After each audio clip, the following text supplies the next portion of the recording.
no capítulo 7, versos 1 até o 9. Queria fazer uma divisão aí. João, capítulo 7, de 1 a 9. João vai escrever o Evangelho por volta de quando? Lá pelos idos dos anos 90, possivelmente. Um pouquinho antes, pode até ser. Pode ser que tenha escrito por volta do ano 100. Então, é um evangelista que vai escrever bem tardiamente. Ele vai escrever lá de Éfeso. Ele não estava em Israel, não estava na Judéia, não estava em Jerusalém. João, ele presencia a igreja em pleno funcionamento. Imagina uma fábrica funcionando, soltando fumaça, produzindo. A igreja estava nesse ritmo dessa fábrica, produzindo intensamente. Ela estava crescendo e ela estava recebendo ensinos dos apóstolos, O ensino que eles receberam vinha dos apóstolos, obviamente, vinha de Jesus, os apóstolos. Eles estavam ensinando, estavam aprendendo, mas entrava na igreja também as heresias. Normalmente as heresias, elas entram para dentro da igreja, e por isso que a igreja precisa estar muito bem alicerçada nas Escrituras. A igreja, e aí eu quero reduzir mais ainda, a igreja, a família, o indivíduo que não está alicerçado nas Escrituras, meus irmãos, pode ser engolido por uma porção de heresia. João escreve nesse tempo, as heresias também estavam fortes, A questão das dúvidas vindo do gnosticismo, principalmente com relação a um Deus encarnado, soava muito estranho no meio dos gregos, e a igreja tinha que lutar com essas coisas, defendendo a fé cristã. João, ele defende isso desde o começo. Você percebe quando ele escreve, ele vai falar que Jesus participou da criação, que Jesus veio do céu. Ele vai falar da divindade de Jesus, ele se fez homem, e ele vai quebrar aquelas correntes que eles ensinavam dentro do gnosticismo, as filosofias gregas, quando ele escreve esse evangelho. Então João escreve tardiamente, porque ele demorou para escrever. Ele escreve porque Deus permitiu que ele escrevesse nesse tempo para nós todos, e a gente vem caminhando, A gente vem caminhando, e ele fala que o propósito é esse, está lá em 20:31, para que as pessoas, olhando os sinais de Jesus, os milagres de Jesus, elas possam crer em Jesus Cristo. Mas é mais do que isso, elas crendo, elas tenham a vida eterna. Eu vi isso na apostila das crianças. Crendo, elas tenham a vida eterna. Deus, meus irmãos, Ele quer te tirar deste mundo para a eternidade.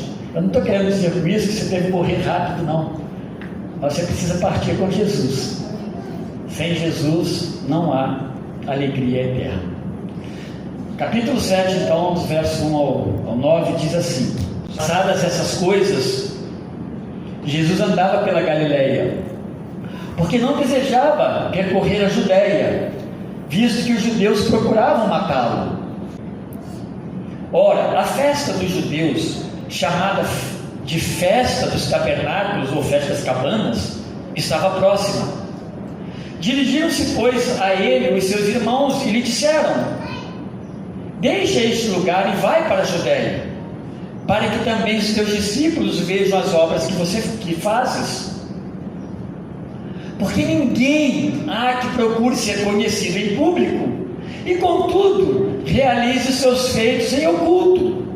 Se fazes estas coisas, manifesta-te ao mundo, pois nem mesmo os seus irmãos criam nele. Disse-lhes, pois, Jesus: o meu tempo ainda não chegou, mas o vosso sempre está presente. Não pode o mundo odiar-vos, mas a mim me odeia, porque eu dou testemunho a seu respeito de que as suas obras são más. Subi vós outros à festa, eu, por enquanto, não subo, porque o meu tempo ainda não está cumprido. Disse-lhes Jesus essas coisas e continuou na Galileia. Eu quero chamar a sua atenção para algumas coisas que estão muito claras nesse texto. E uma coisa que está muito clara nesse texto é essa sintonia com o tempo de Deus. Eu não estou falando só o tempo de você fazer algumas coisas na sua vida, mas o tempo de fato de você entender que todo o tempo é de Deus, e que se você estiver fora desse tempo que é de Deus, você está correndo risco. Eu não sei se você está me entendendo. Entender esse tempo do Senhor, andar com o Senhor, ouvir o Senhor, para que você viva de acordo com a vontade do Senhor, você está entendendo o tempo de Deus. O tempo de Deus ele é revelado na palavra de Deus para a nossa vida, a partir das suas instruções para o nosso viver. O que acontece aqui nesse texto, de forma resumida, nós vamos ver um pouco mais, mas é isso. O pensamento dos irmãos de Jesus, e aqui numa condição de não convertidos, de não cristãos, o pensamento deles era um pensamento de que eles achavam até que Jesus também estava nessa condição. Tu queres ter sucesso, milagre, você sabe fazer. Você já convenceu muita gente aí dos seus milagres. Não é aqui na Galileia. A Galileia é pobre de formação de pessoas importantes, de sucesso, mas vai para Jerusalém, vai para a Judéia, porque lá o negócio fervilha. E Jesus vai trabalhar essa questão do tempo de Deus. Vocês estão fora do tempo de Deus, e eu não vou, porque o meu tempo é o tempo do Senhor. Isso é resumido. E aí, meus irmãos, no capítulo 5, só para a gente entender o que Jesus está falando aqui, lá no capítulo 5, Jesus, é só para diferenciar, no capítulo 5, Jesus está em Jerusalém. Ele está lá na Judéia, na verdade, ele está percorrendo a Judéia. A Judéia é a região sul. Judéia, de fato, é onde as coisas estão acontecendo. Na Judéia está Jerusalém. E Jerusalém é a capital, é o centro, onde, de fato, as questões religiosas dos judeus, elas acontecem. Lá Jesus cura um homem enfermo, se você olhar pelo capítulo 5, lá no tanque de Betesda.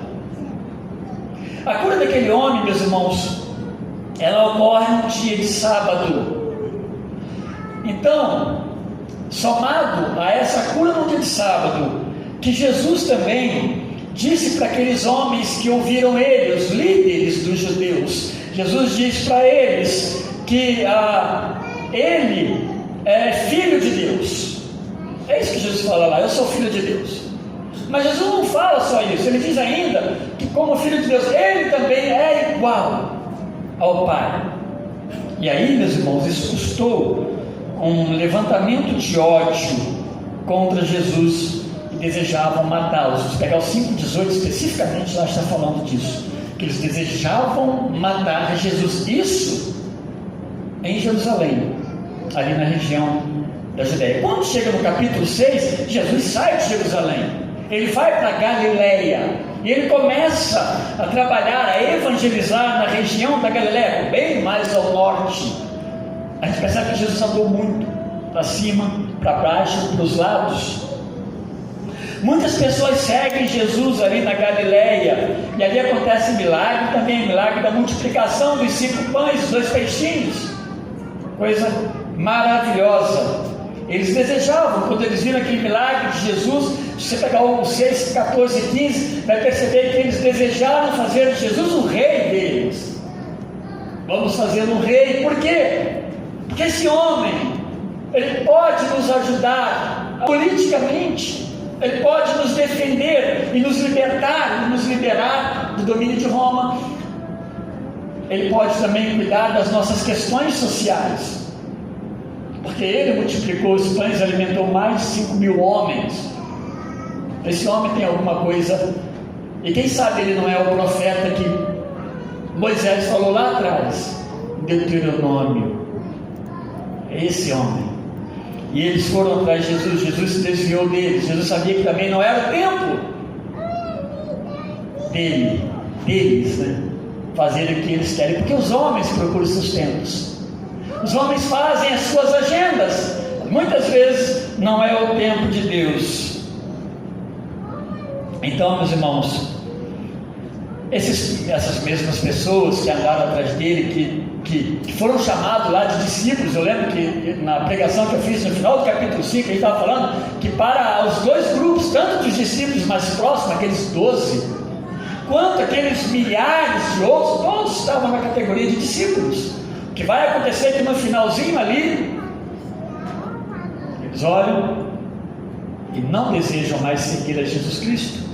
Eles disseram o seguinte: a palavra de Jesus é muito dura, é ofensiva, e diz o texto, desde aquele momento não seguiram mais a Cristo. Ali na Galileia, Jesus faz o que? Ele vira para os seus discípulos e diz o quê? E vocês também? Desejam ir embora e me deixar?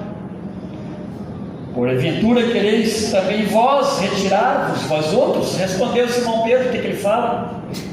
Senhor, para quem nós iremos? Tu tens as palavras da vida eterna, e nós temos crido e conhecido que tu és o Santo de Deus. No final do capítulo 5, do capítulo 6, ali na Galileia. Isso vai justificar a expressão aí usada no princípio do capítulo 7, esse verso 1, passada essas coisas ali imediatas. Alguns falam que o capítulo 6, no capítulo 5, esse capítulo 6 ele quebra uma conexão, os outros dizem que não. Eu também entendo que, me parece, com a minha simplicidade e meu pouco conhecimento, que tem conexão sim, 5, 6 e 7. E passadas essas coisas que aconteceram ali, aqueles milagres, aquelas pessoas que abandonam Jesus, e a declaração daqueles discípulos que desejam segui-lo. Agora, meus irmãos, a gente viu no capítulo 5 que eles desejavam matar Jesus ali na Judéia. Eles desejavam matá-lo. E agora, isso é lembrado aqui no capítulo 7, verso 1 aí, que eles também desejavam matar Jesus Cristo. Esse era o programa do judeu. Esse era o programa dos líderes. Jesus não era bem-vindo, não era bem visto, não era bem quisto, não era desejado. Matar Jesus, ou alguma atitude ou ato bem parecido, que se relacione sempre com Jesus, o seu Evangelho, essas coisas, meus irmãos, esse tipo de perseguição nunca foi novidade ao longo da história da igreja, desde aquele de Atos, desde o momento do próprio Evangelho. Não é uma coisa só daquele tempo, mas isso se desenvolve até os dias de hoje, porque a palavra de Deus, ela é confrontadora. Sabe o que a palavra de Deus confronta? O nosso pecado.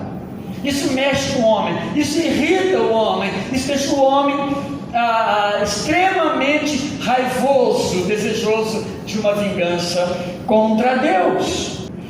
No verso 2 nós somos lembrados que eles estavam na época da festa dos tabernáculos, tá? A festa das tendas, a festa das cabanas, como eles chamam na Bíblia.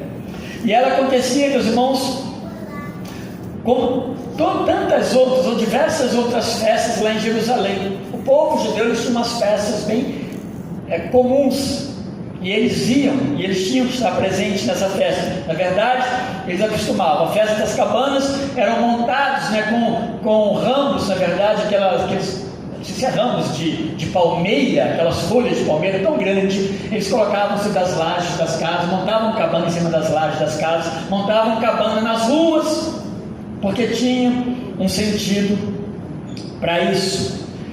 Acontecia lá em Jerusalém. Então era requerido que eles participassem dessa festividade.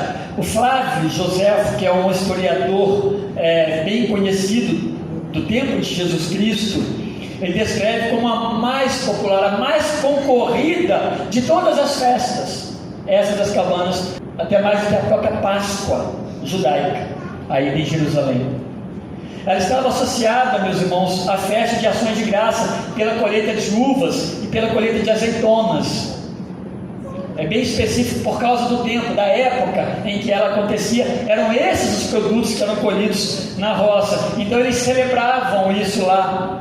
Trazia também junto nessa festa, tá, a memória deles, o tempo em que os antepassados deles passaram no deserto, saindo do Egito para Canaã. Tudo isso estava dentro dessa celebração da festa dos tabernáculos. O que acontece, meus irmãos, então, está acontecendo essa festa, está começando essa festa, ou vai começar essa festa, então as pessoas vão se dirigir a Jerusalém.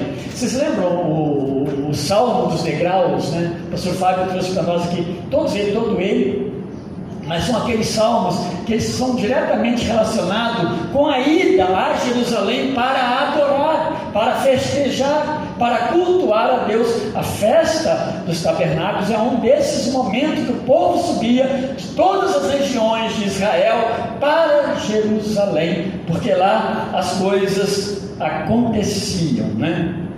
E seus irmãos, eles vão encontrar Jesus Cristo e eles propõem que Jesus aproveite a oportunidade dessa festa lá em Jerusalém e ele vá para lá, para Jerusalém, onde tudo acontece, lá o point, né? Os negócios acontecem lá, as pessoas são vistas em Jerusalém.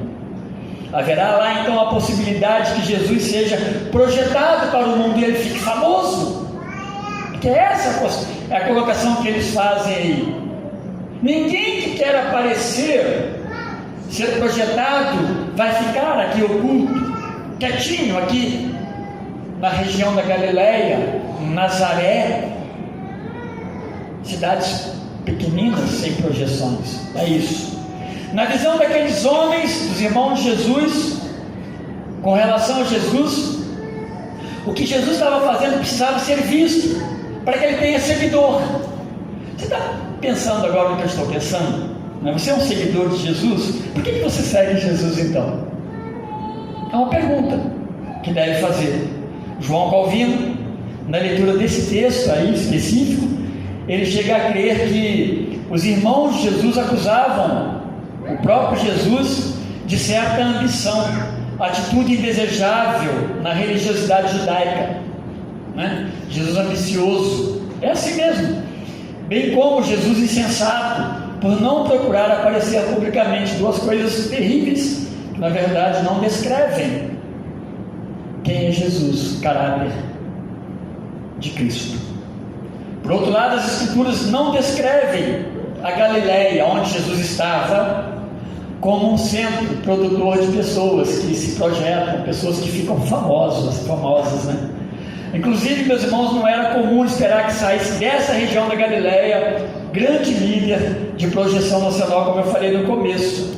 Filipe, discípulo de Jesus, bem lá no começo, quando ele sai, ele encontra Natanael e chama Natanael para próximo de Jesus também, para ser um discípulo.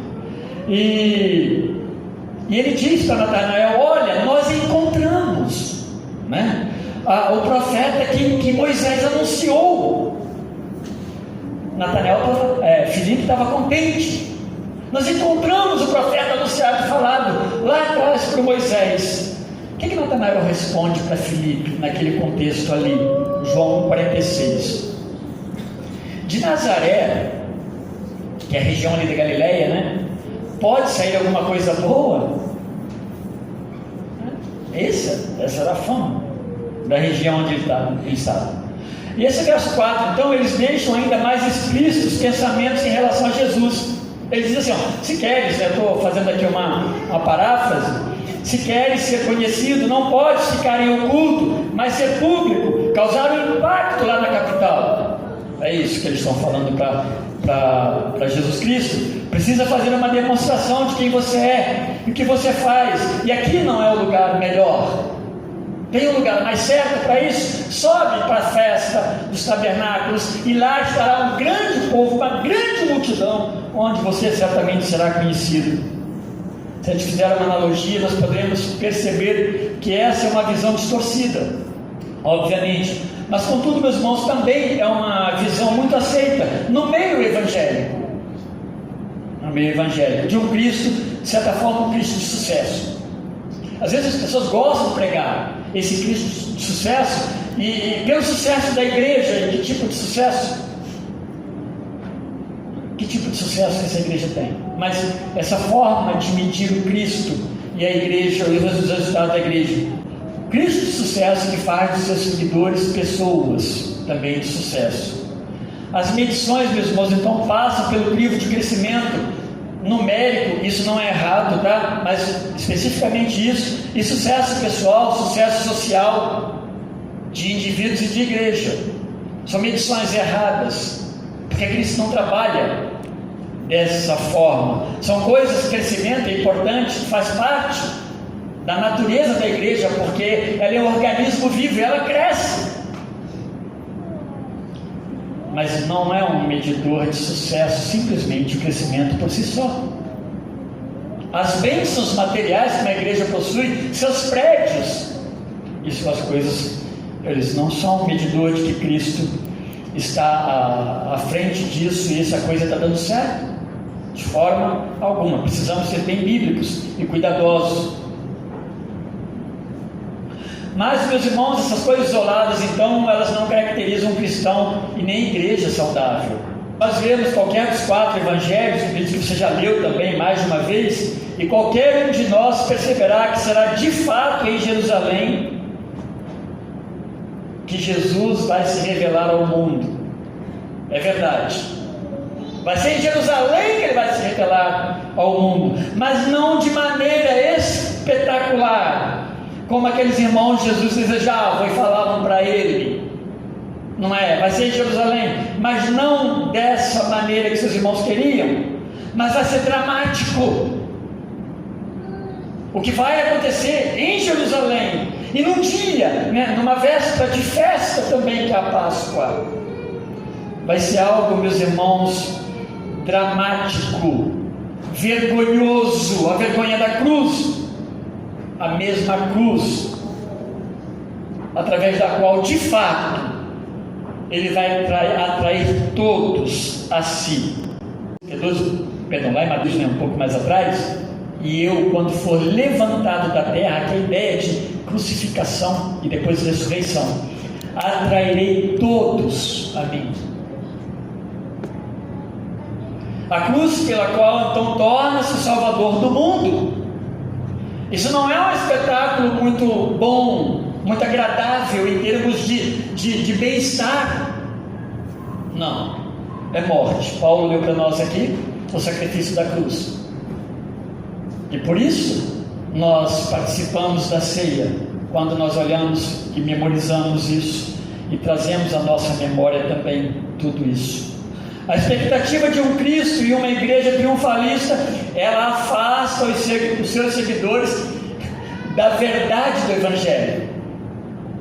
É muito fácil, porque começa a afastar e criar eu sempre cito isso aqui, meus irmãos, me perdoem, mas é uma forma que eu enxergo assim, de evangelho paralelo. Essas coisas não existem, mas elas são criadas. O evangelho paralelo a uma verdade, porque está se formando e tentando uma igreja triunfalista. Ela afasta os seus servos da verdade, ela afasta os membros da verdade do Evangelho. E que verdade? Uma verdade que aponta para a humilhação. Quem no século 21 quer crer e aceitar a humilhação de Cristo? A sua própria humilhação. Ela aponta para a humilhação. O Evangelho de verdade, ele fala de arrependimento, e ele fala de transformação de vida. Aí, meus irmãos, não tem como. Essas coisas passam por uma compreensão da nossa incapacidade e a nossa plena e total dependência de Cristo, aquele que vai para Jerusalém de forma dramática, morre na cruz. E como uma forma de justificar o errado conselho daqueles irmãos de Jesus, que um conselho que não foi um conselho bom, Jesus percebeu isso. João diz aí no verso 5 que seus irmãos não criam nele. João está falando depois que os irmãos criam.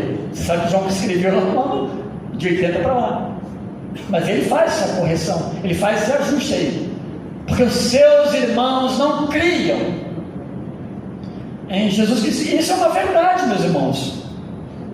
Eles não criam em Jesus. Está bem claro.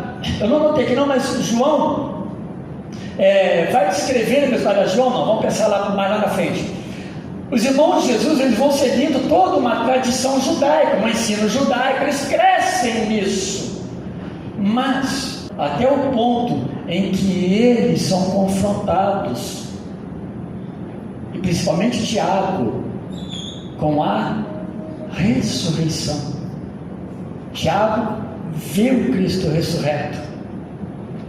Talvez os outros tenham visto. A Bíblia não fala se os outros irmãos, mas a Bíblia fala ali em Atos 1,14 que todos os irmãos estavam presentes ali, aguardando as ordens de Jesus com relação à vida do Espírito Santo. Eles se converteram, mas nesse momento que eles falam com Jesus, eles não criam. O tempo deles era outro tempo, não era o tempo de Cristo. Eles perderam o tempo de Cristo e eles não compreendiam isso. Por isso Jesus responde para ele no verso 6 que o tempo dele subir para Jerusalém ainda não havia chegado, porque não era o tempo de homens, mas o tempo de Deus. Jesus entendia isso. Jesus, quando ele ora no capítulo 17, meus irmãos, ele fala claramente para o Senhor que ele fez o que Deus determinou, como filho obediente. O tempo que o Senhor determinou, as coisas, os momentos, era do Senhor, não era o meu. É do Senhor para mim, e não meu próprio, ainda que Jesus é Deus. Então Jesus ele estava plenamente alinhado com o tempo e com a vontade de Deus Pai. Isso é muito importante você compreender isso, porque se nós nos desalinharmos da vontade de Deus, meus irmãos, nós somos pessoas infelizes. Olha, eu vou falar para os irmãos o seguinte: coisas tão grandes se resolvem com coisas simples, mas muitas vezes o nosso coração não se dobra a Cristo. Nós temos uma resistência a Deus, e essa resistência precisa ser quebrada, porque nós estamos falando, não estou falando aqui de coisas passageiras, eu não estou falando de compra e aquisição de alguma coisa, de um negócio, nem de nascimento de uma criança, que é uma coisa maravilhosa, mas eu estou falando de coisas eternas, de restauração eterna. O homem, a mulher, a criança que não é levado a pensar na eternidade, está perdendo aquilo que lhe é mais importante na vida. Jesus estava alinhado então com a vontade de Deus. E antes, se ele fosse antes, seria colocar em risco diante dos líderes antes do tempo, colocar a sua vida. Deus determina os tempos. Ele seria de repente perseguido, preso. Então, meus irmãos, vocês percebem que mesmo sendo Jesus, ele se torna tão obediente que ele não cria o seu próprio tempo, sendo ele Jesus. Por que ele está falando aqui? Ele está dizendo o seguinte: está ensinando que há um tempo, e se ele for antes, ele vai ser perseguido, preso, condenado. Que coisa interessante a gente pensar isso. Plenamente sintonizado com a vontade de Deus, para que as coisas aconteçam pela a ordem e direção plena de Deus. Hendrickson, um dos comentaristas, teórico, grande comentarista desse texto também, ele diz que há um momento específico para cada feito e para cada ação do Senhor, e que a vontade de Jesus está em perfeita consonância com o conselho eterno de Deus. Ele está afirmando isso. Não está nada diferente, não está destoante. Em contrapartida, para eles, os irmãos de Jesus, que estão fora do tempo de Deus, qualquer tempo é bom. Sabe aquele tempo que você fala: nossa, chegou o meu tempo? Mas não é o tempo, não, toma cuidado, isso não é o seu tempo, mas você criou. Você consultou Deus? Você falou com o Senhor? Está muito claro que é o tempo de Deus, ou você fez parecer que é o tempo de Deus? Eu falei pela manhã e repito: quantas vezes a gente ouve as pessoas falando que são coisas que nitidamente não estão em acordo com a vontade de Deus, mas elas conseguem adequar isso aí. Depois falam: olha, aconteceu isso aí, mas eu fiz dessa forma assim, é a vontade de Deus. às vezes é mais para satisfazer o desejo pessoal. Pessoas que não regem suas vidas pela plena direção de Deus, de certa forma, comumente fazem as coisas como querem, e assim já basta para elas. Chegará um tempo, após a sua conversão, então, se a gente pensar nos irmãos de Jesus, especificamente em Tiago, que ele, Tiago, inclusive, ele vai entender que mesmo que seja jogado do pináculo do templo, jamais negará a Cristo. Ele está no templo de Deus, e o templo de Deus ensinou para ele que ele não negaria o seu mestre e Senhor, ameaçado de morte, empurrado do pináculo do templo. Diz a história, não na Bíblia, mas a história, e morto lá embaixo, como se fosse espelha, na introdução, né? Uma tacada de golfe. Claro que não tinha taco de golfe naqueles dias. Um homem com os joelhos calejados, como chamado de joelhos de camelo, porque orava a Deus incessantemente, piedoso que ele era em relação ao seu povo. Tiago estava no templo de Deus. Jesus deixa claro que eles estão fora desse templo do Senhor, porque eles são do mundo. É isso que ele diz nos versos seguintes aí, a partir do verso 6 em diante. Porque eles são do mundo, no sentido de estarem dominados pelo pecado, agindo de acordo com o seu coração pecaminoso, e não como Deus manda que haja. E também, por se alinharem com esse mundo, eles desprezam os ensinos de Deus. Eu posso colocar aqui a própria agenda de Deus para a sua vida. E infelizmente, isso é bem mais comum, meus irmãos, do que a gente pode ou possa até imaginar. Desprezar o ensino de Deus. Porque, meus irmãos, o mundo também ama os seus da forma dele. O mundo ama os seus. Infelizmente, ele ama, meus irmãos, de uma forma bem diferente e que não é piedosa, impiedosa, mas ele ama os seus. O mundo pecado, e isso dizendo fora de Deus, meus irmãos, é cruel. É cruel. Primeira coisa que ele quer é que você não conheça Deus, e que se você conhecer e ouvir de Deus, você seja afastado dessa ideia, e você morra sem Cristo. Esse é o trabalho do príncipe deste mundo, que é Satanás. Por outro lado, este mesmo mundo que ama os seus, ele odeia Cristo, porque o itinerário de Jesus é regulado por Deus, e o do mundo não é por Deus. Então não tem como haver uma conciliação aí. Portanto, quando eles mandam Jesus subir para a festa, o fazem porque não faziam parte de Cristo.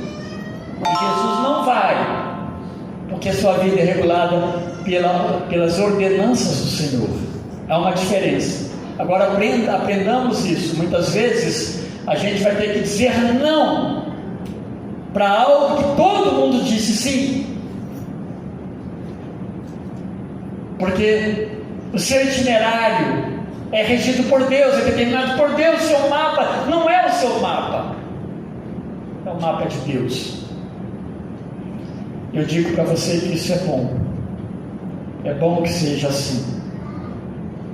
Os ímpios, eles não têm comunhão com Deus, portanto, os conselhos deles não conferem os mandamentos também do Senhor. Os salmos nos falam disso.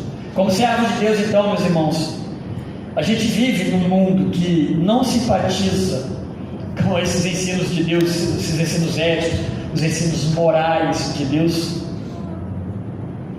e muito menos os ensinos eternos de Deus. Você não vai encontrar isso fora de Deus. Até onde vai o ensino moral de alguém que não ama a Deus? Até onde vai? Porque este mundo não tem uma solução. Lembra que nós falamos há poucos dias atrás que o mundo tenta uma solução de fora para dentro, bem maquiada, bonita até, mas não resolve seus próprios problemas. Enquanto que Deus, nós falamos a partir do Sermão do Monte, Deus trata de um trabalho interno, de dentro para fora, com a mudança de vida, transformação do coração. Assim que Deus faz. Enquanto não for dessa forma, então o tempo de Deus, a agenda de Deus, os ensinos de Deus, a vontade de Deus, não adianta que não vai haver solução. Pode ficar muito bonito, pode enriquecer o mundo. Um mundo sem Deus, condenado à catástrofe eterna. Essa é a realidade. Se você se sente encurralado por injustiças, por imoralidades, mentiras, por ameaças à sua integridade física e espiritual, por ser um cristão, por exemplo, saiba então que você está neste mundo descrito por Jesus Cristo, onde as pessoas regem as suas vidas por esse relógio, pelo sucesso, pelo tempo de você se projetar, de você ser mais você. Não trata de humilhação, de arrependimento e de conversão. Coisas tão difíceis de nós, infelizmente, de ensinarmos para os nossos filhos. Num mundo que fala que ele tem que ter sucesso e conseguir tantas coisas, você vai falar para o seu filho coisas contrárias. Que na verdade são as verdadeiras, né, formas dele viver bem e ser bem sucedido. Mas não é isso que ele ouve na escola, não é isso que ele vai ouvir no dia a dia. O que você está guardando para o seu filho? O que você está comprando? Né?